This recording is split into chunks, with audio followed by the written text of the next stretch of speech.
Imagine you're at an open house Right? and you casually tell the friendly agent guarding the door, we love it, and our absolute maximum budget is $900,000. Oh, which people do literally all the time. Right. You think you're just making polite small talk? Right? But what you probably don't realize is that by law, that agent must now go tell the seller exactly how much they can squeeze out of you. Yeah, it's honestly the harsh reality of real estate law. We so often view property through this lens of like paint colors and staging, but beneath the surface, it's a highly regulated, high-stakes legal arena. Which is the entire focus of this exploration into the source material. Right. We were looking at the Real Estate Council of Ontario, or RECO Information Guide. Right, specifically the rules that were updated for December 1st, 2023. Exactly. And the mission of our exploration today is to make sure you understand your rights, your risks, and exactly who is fighting in your corner during a property transaction. Because knowing who holds the leverage changes everything. It really does. And this isn't just generic advice either. The specific document we're looking at includes an acknowledgement signed by Ahmad Asadi from Right at Home Realty. Which anchors this firmly in the real world. That means this is the exact mandatory paperwork you'd actually be sitting down to sign with an agent. Okay, let's unpack this. Because to really master these rules, we first have to recognize the massive legal divide between having an agent in your corner versus walking onto the battlefield alone. Yeah, the guide makes a very stark distinction there. Hiring an agent actually makes you a client, which is a specific legal term. It grants you the protection of fiduciary duty. And that's the big shield, right? Absolutely. That guarantees undivided loyalty, full disclosure, and strict confidentiality regarding, your motivations and your bottom line. But if you decline that representation, you become what they call a self-represented party. Which, honestly, going unrepresented in a real estate deal isn't just flying solo. No, it's highly risky. Yeah, it's like representing yourself in court against a seasoned lawyer. The opposing counsel isn't going to help you win.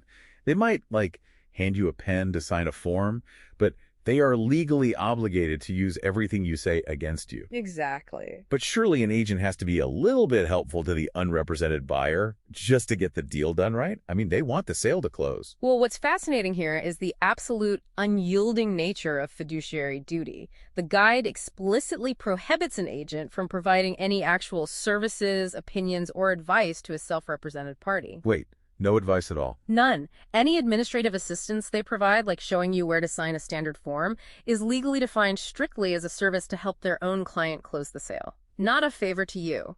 Wow. So what feels like helpful guidance is actually just a one-way intelligence gathering operation for the seller. Yeah, that's a great way to put it. Which makes establishing formal representation your primary shield. But securing that shield requires signing a representation agreement, which introduces its own set of strategic complexities, doesn't it? It does. And the December 2023 update actually drastically reshaped these agreements in Ontario.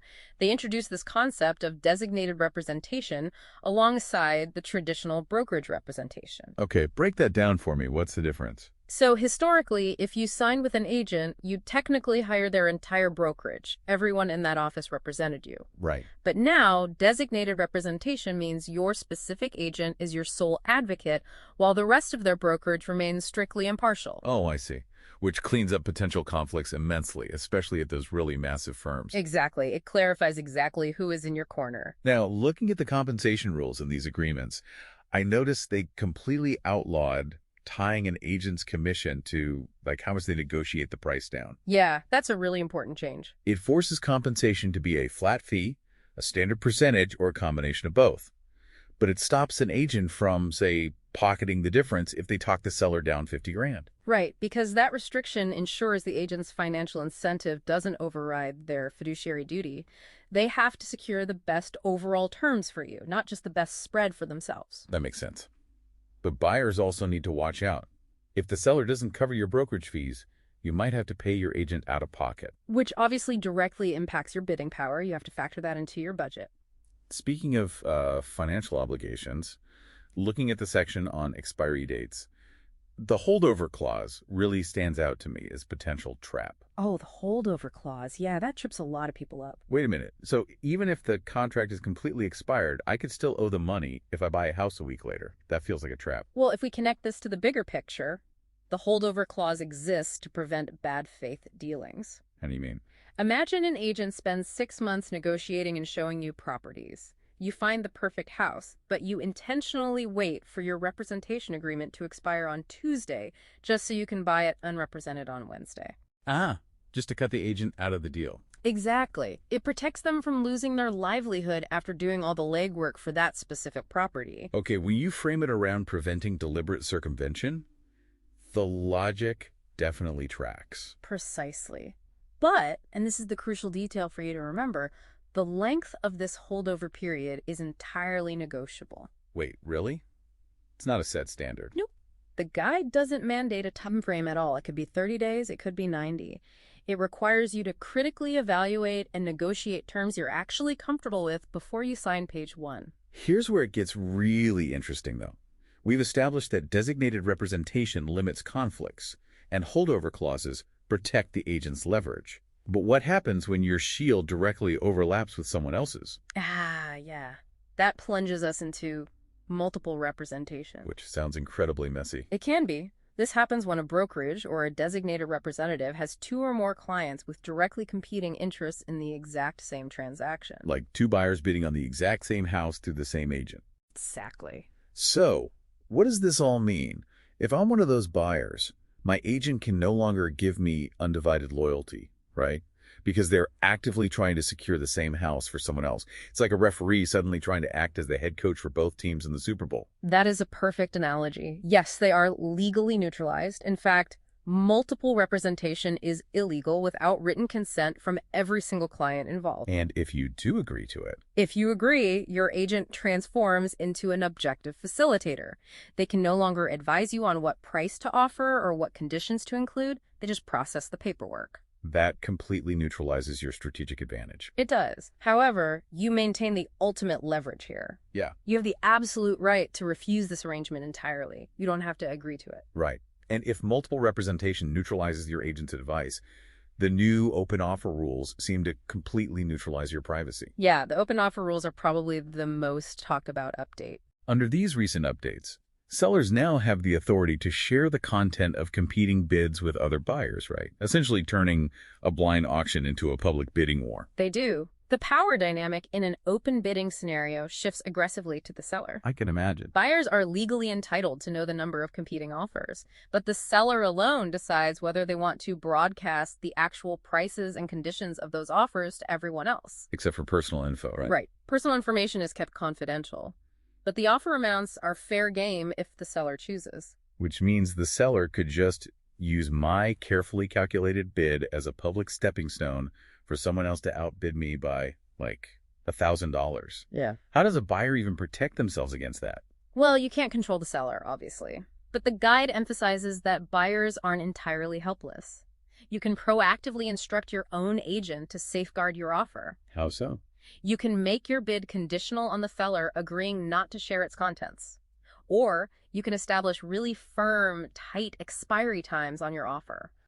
To prevent the seller from shopping it around indefinitely. Exactly. You have tactical options if you refuse to participate in an open bidding war. You don't just have to hand over your cards. That connects perfectly to the ultimate safety net the guide provides.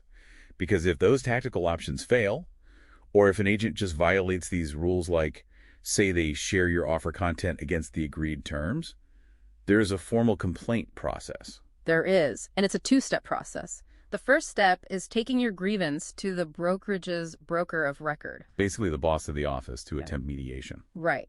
And it's vital to know that a brokerage is legally prohibited from asking you to sign an agreement requiring you to withdraw a RECO complaint. Oh, so they can't say, like, we'll let you out of the contract if you promise not to report us. Exactly. They cannot do that. And if that mediation fails, the escalation path goes directly to RECO, the Real Estate Council of Ontario. And they enforce the big rules? Yeah, they enforce the Trust in Real Estate Services Act of 2002.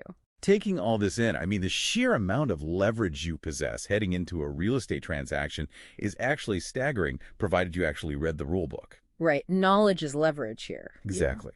Whether you are buying, selling, or honestly just navigating the industry, you now know how to secure your representation, how to negotiate those contracts, and the exact mechanics of protecting your bid. This raises an important question, though, doesn't it? What's that? Well, when we look at the overarching theme of these recent updates, the push for designated representation to clarify loyalties and this big structural shift toward open offer sharing, the real estate industry is undeniably marching toward radical transparency. Oh, for sure. Everything is out in the open now. Right. Will this trend eventually eliminate the need for traditional human-led negotiations entirely?